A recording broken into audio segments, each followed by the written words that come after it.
जरा इस दृश्य को अपने दिमाग में उकेरने की कोशिश कीजिए। एक बहुत ही धुंधली सी सुबह है सर्दियों की, और हम ना एक बहुत ही भीड़ भाड़ वाले रेलवे स्टेशन के प्लेटफॉर्म पर खड़े हैं, जहां चारों ओर बस भाप वाले इंजनों का शोर है और लगातार तेज सीटियां बज रही हैं। बिल्कुल। लेकिन उस पूरी आपाधापी और शोर के बीच भी ना एक अजीब सा सन्नाटा और बेचैनी है वहां। हमारी नजर एक युवा जोड़े पर पड़ती है।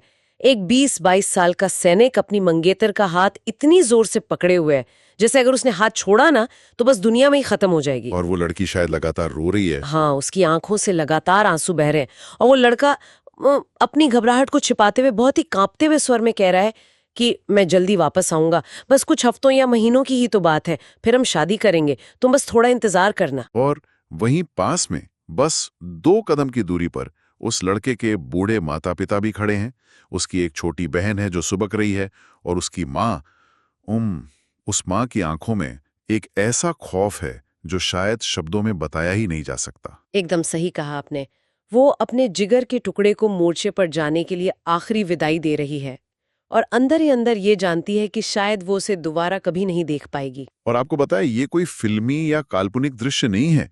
ये असल में दूसरे विश्व युद्ध के दौरान सोवियत संघ के लाखों रेलवे स्टेशनों और घरों के दरवाजों की एक बहुत ही कड़वी और जीती जागती सच्चाई थी। बिल्कुल। और आज के हमारे इस गहन अध्ययन का मकसद भी यही है। हम आज के जो वर्तमान विवाद हैं या जो मॉडर्न जियोपॉलिटिक्स है ना, उससे पूरी तरह दूर हटकर सिर्फ और सिर्फ उस दौर की अकल्पनीय मानवीय पीड़ा को समझने की कोशिश करेंगे। हाँ, क्योंकि उस युवा सैनिक का वो वादा कि मैं जल्द ही वापस आऊंगा, इतिहास के पन्नों में दर्ज उन करोड़ों अधूरे वादों में से एक था जो कभी पूरे नहीं हो सके। आज हमारे पास समाजशास्त्री चंद्रशेखर सिंह के कुछ बहुत ही गहरे नोट्स और ऐतिहासिक दस्तावेज हैं। और ये शोध हमें ये बताते हैं कि उस एक ट्रेन के छूटने के बाद उन पीछे रह गए परिवारों पर असल में क्या गुजरी। मतलब हम अक्सर युद्ध को नक्शों या तारीखों में पढ़ते हैं, पर असल युद्ध उन घरों के दरवाजों पर लड़ा जा रहा था जहां हर रोज किसी के लौटने का खामोश इंतजार होता था। हाँ। और यहीं से वो विरोधाभास शुरू होता है जो मुझे सबसे ज्यादा परेशान करता है। देखिए, एक तरफ ये इतना गहरा व्यक्तिगत दर्द है, उस मंगेतर का दर्द, उस माँ का खौफ, वो पूरी मानवीय त्रासदी। जी बिल्कुल। लेकिन दूसरी तरफ जब हम आज इस ऐतिहासिक दर्द से जुड़े एक बहुत बड़े दिन को देखते हैं ना, मेरा मतलब है 9 मई को, जिसे विक्ट्री डे या विजय दिवस कहते हैं, तो तस्वीर बिल्कुल अलग नजर आती है। रूस में ये दिन जर्मन फांसीवाद पर जीत के जश्न के तौर पर देखा जाता है। सड़कों पर मार्च करते हुए हजारों सैनिक, जमीन कंपा देने वाले टैंक और आसमान में फाइटर जेट्स। वही तो, इसे देखकर किसी के भी मन में यही आएगा कि ये देश तो बस अपनी ताकत का प्रदर्शन कर रहा है, दुनिया को डराने की कोशिश कर रहा है। सच कहूं तो चंद्रशेखर सिंह के विश्लेषण को पढ़ने से पहले तक मैं भी इतिहास के इस दिन को सिर्फ मिलिट्री पावर के चश्मे से ही देखती थी। और ये एक बहुत ही स्वाभाविक प्रतिक्रिया है। मतलब जब आप टीवी स्क्रीन पर बड़ी बड़ी मिसाइलें और टैंक देखते हैं तो आपका दिमाग उसे एक खतरे के रूप में ही प्रोसेस करता है। हाँ, इंसान का दिमाग ऐसे ही काम करता है। बिल्कुल।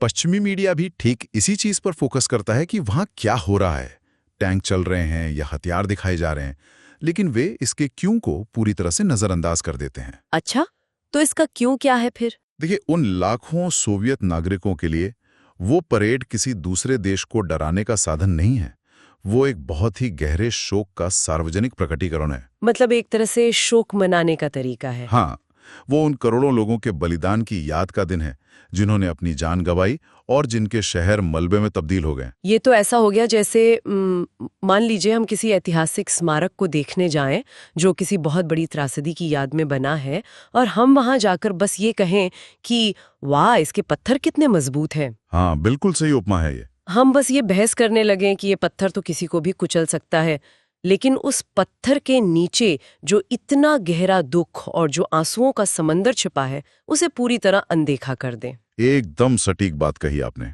मीडिया अक्सर केवल उस पत्थर की कठोरता पर ही बात करता है, लेकिन समाजशास्त्री चंद्रशेखर सिंह हमें उस पत्थर के नीचे दबे समाज की ओर ले जाते हैं। तो अगर ये परेड सिर्फ ताकत दिखाने के लिए नहीं है, तो हमें इस दिन सड़क पर मार्च करते सैनिकों को किस नजरिए से देखना चाहिए? उन्होंने एक बहुत ही महत्वपूर्ण बात लिखी है कि सैन्य परेड केवल सेना की ताकत का नहीं, बल्कि उसकी पीड़ा का भी प्रतिनिधित्व करती है। सैनिक कोई मशीन या लोहे के पुर्जे नहीं है, वे इंसान है। हाँ, और उनके पीछे घर पर छूट गए माता पिता भी तो उसी पीड़ा के भागीदार हैं। बिल्कुल, वे उसी समाज से आते हैं जिसने अपना सब कुछ खो दिया था। इसे समझने के लिए हमें उस आघात के पैमाने को समझना होगा।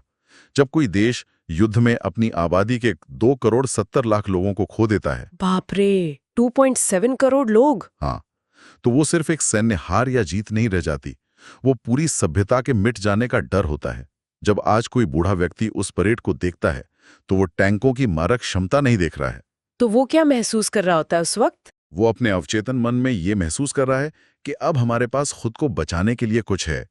वो सेना का मार्च उनके लिए एक मनोवैज्ञानिक ढाल है। अच्छा, एक साइकोलॉजिकल शील्ड की तरह। जी, ये उस पीढ़ी का खुद को ये दिलासा देना है कि जो नर्क उन्होंने देखा था, जहां उनके पास हथियार नहीं थे, जहां दुश्मन उनके घरों तक घुस आया था, वो नर्क उनके बच्चों को दोबारा नहीं देखना पड़ेगा। ये नजरिया तो सच में पूरी तस्वीर ही बदल देता है। मतलब हथियारों का ये प्रदर्शन आक्रामकता से ज्यादा उस गहरी असुरक्षा और खौफ की प्रतिक्रिया है। बिल्कुल।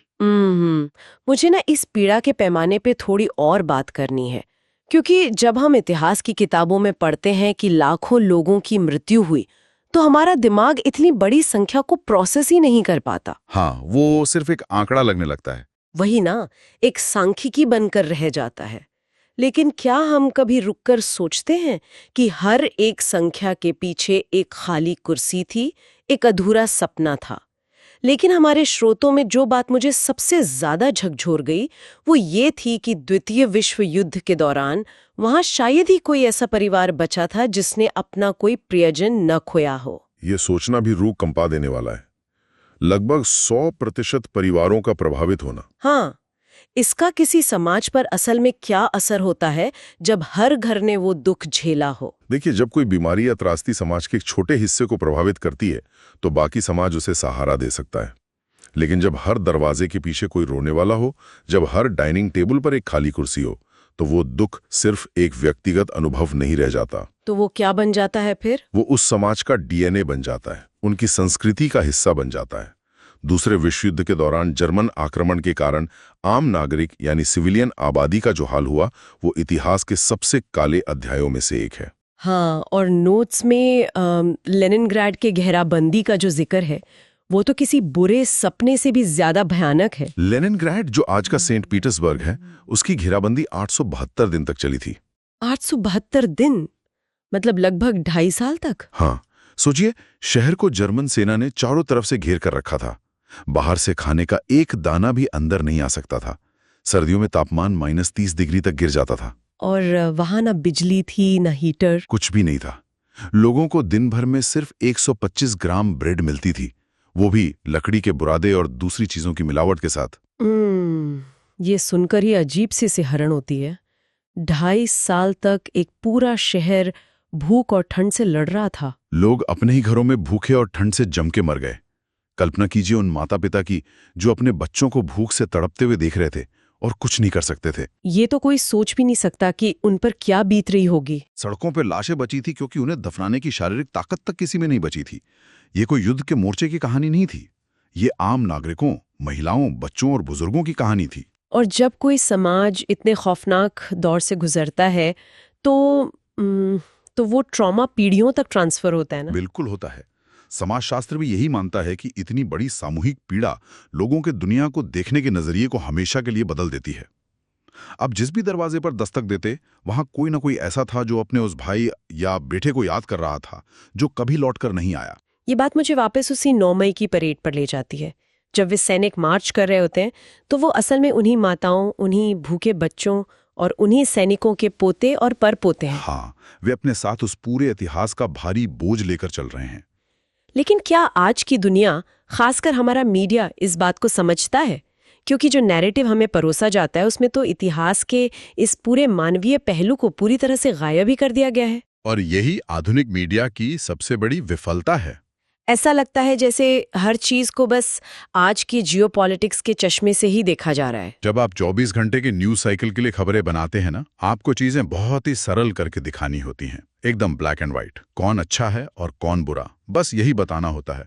मतलब चीजों को बहुत अधिक सिंप्लीफाई कर दिया जाता है। हाँ, मीडिया अक्सर ऐतिहासिक पीड़ितों के दर्द को नजरअंदाज कर देता है क्योंकि वो दर्द आज की राजनीतिक कहानी में आसानी से फिट नहीं बैठता। ऐतिहासिक जर्मन फांसीवाद के विनाशकारी परिणामों को भुलाना उन लाखों निर्दोष लोगों का अपमान है। बिल्कुल, जिन्होंने उस समय अपनी जान गंवाई थी। दूसरे विश्व युद्ध के दौरान सोवियत नागरिकों की पीड़ा और आज की किसी भी राजनीतिक स्थिति के बीच एक स्पष्ट लकीर खींचना बहुत जरूरी है। हाँ, और यहाँ बात सच में बहुत दिलचस्प हो जाती है। मैं थोड़ा डेविल्स एडवोकेट बनना चाहूंगी यहाँ। जी कहिए। क्या ये इतना सीधा है? मतलब क्या हम ये कह सकते हैं कि पूरी गलती सिर्फ मीडिया की है? क्या हम वर्तमान घटनाओं के चश्मे से इतिहास को देखकर उन निर्दोष लोगों की कहानियों को मिटा नहीं रहे हैं? आपका ये सवाल बहुत ही अहम है और यहीं पर क्रिटिकल थिंकिंग या आलोचनात्मक सोच की सबसे ज्यादा जरूरत होती है। आज के इस जानकारी की अधिकता वाले युग में हमें विभिन्न दृष्टिकोणों को समझना होगा। तो हम इसे कैसे अलग करके देखें? इतिहास को कभी भी राजनीतिक हथियार नहीं बनाया जाना चाहिए। ये सच है कि सत्ता अक्सर इतिहास का इस्तेमाल अपने वर्तमान हितों को साधने के लिए करती है, लेकिन क्या सत्ता के इस राजनीतिकरण की वजह से हम उस मां के असली आंसुओं को झूठ ठहरा सकते हैं? नहीं, बिल्कुल नहीं। क्या हम उस मंगेतर के दर्द को सिर्फ इसलिए खारिज कर दें क्योंकि आज कोई उस दर्द का फायदा उठा रहा है? ये समझना सबसे ज्यादा जरूरी है कि किसी देश के ऐतिहासिक दर्द का सम्मान करना किसी भी तरह से आधुनिक राजनीति का समर्थन या विरोध करना नहीं है। ये सच में एक बहुत ही स्पष्ट और जरूरी फर्क है। मतलब हमें वर्तमान की राजनीति और जनता के ऐतिहासिक सत्य के बीच एक लकीर खींचनी ही होगी। बिल्कुल खींचनी होगी। हम आज की जियोपॉलिटिक्स से पूरी तरह असहमत हो सकते हैं, लेकिन उस असहमति के कारण हमें उन 2.7 करोड़ लोगों के बलिदान को मिटाने का कोई हक नहीं है। एकदम सही। जब पश्चिमी मीडिया इस आयोजन को केवल शक्ति प्रदर्शन के रूप में दिखाता है तो वे अनजाने में उस देश की जनता की इंसानियत को छीन रहे होते हैं। ये इंसानियत को छीन लेने वाली बात बहुत ही गहरी है। वे ये भूल जाते हैं कि सोवियत नागरिकों की पीड़ा एक ऐतिहासिक सत्य है। जब हम दूसरों को केवल एक दुश्मन के रूप में देखते हैं तो हमें भूल जाते हैं कि वहां भी लोग उसी तरह प्यार करते हैं और उसी तरह बिछड़ते हैं। हाँ, और उसी तरह अपने प्रियजनों के इंतजार में दरवाजे की तरफ देखते रहते हैं। चंद्रशेखर सिंह का पूरा विश्लेषण भी शायद इसी बात पर जोर देता है कि अगर हमें दुनिया को समझना है तो हमें न्यूज रूम के शोर से बाहर निकलना होगा। हाँ, और इतिहास की उन खामोश चीखों को सुनना होगा। जब हम किसी के ऐतिहासिक घावों को समझते हैं तभी हम उस समाज को सही ढंग से समझ पाते हैं। तो अगर हम इस पूरी चर्चा को एक धागे में पिरोएं तो कहानी मिसाइलों या हथियारों की है ही नहीं।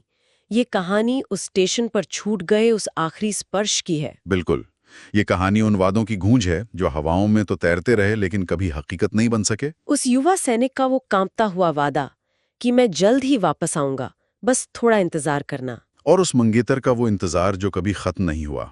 उन माता पिता की वो पथराई हुई आंखें जो जीवन भर उस दरवाजे पर टिकी रहीं, इस झूठी उम्मीद में कि शायद किसी दिन दरवाजे पर दस्तक होगी। कि उनका बेटा जो अब केवल एक पुरानी तस्वीर बन चुका है असल में उनके सामने खड़ा होगा। हाँ, आज जब हम इन ऐतिहासिक तथ्यों की गहराई में उतरे तो एक बात बहुत साफ हो गई है। हम चाहे कितनी भी बड़ी बड़ी जियोपॉलिटिकल बहसें कर लें, अंत में हर युद्ध की असली कीमत आम इंसानों को ही चुकानी पड़ती है। और वो कीमत हथियारों से नहीं बल्कि खाली कुर्सियों और अधूरे सपनों से तय होती है। एकदम सच कहा आपने। तो श्रोताओं, अगली बार जब आप दुनिया के किसी भी कोने से आ रही किसी राष्ट्रीय परेड, किसी स्मारक या ऐतिहासिक दिवस की तस्वीरें देखें ना, तो खुद से एक सवाल जरूर पूछिएगा कि क्या हम केवल मीडिया द्वारा दिखाए गए उस राजनीतिक आवरण को देख रहे हैं, या फिर क्या हम उस पत्थर के नीचे दबे उन अनगिनत मूक रुदनों, उन टूटे हुए वादों और उन परिवारों की खामोशी को सुनने का प्रयास कर रहे हैं जिन्होंने उस राष्ट्र की आत्मा को हमेशा के लिए आकार दिया है। सोचिएगा जरूर।